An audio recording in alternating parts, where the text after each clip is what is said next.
Hello, in this video I will show you how to change a season on Paramount Plus. Now, it's an extremely easy task. All you have to do is firstly open your browser, then go to your Paramount Plus account. After that, just simply choose the show that you want to change the season of. So, let's say for example Halo. Now, in order to change the season, first just simply go inside the show. Now right over here you will have an option of full episodes, and in front of that you will have the option of season. Now, let's say if your web series doesn't have multiple seasons, you will not be able to see this option right over here. But for this particular web series, it has 2 seasons. So if I just simply hover over the season option right over here, you will be able to see the second season.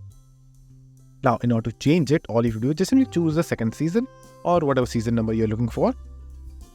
The moment you will do that, the next season will appear right over here with all the shows in that particular season. And then in order to play them, just simply click on any one of them and then you are good to go. So that's it. And if this video was helpful, please consider subscribing and liking the video.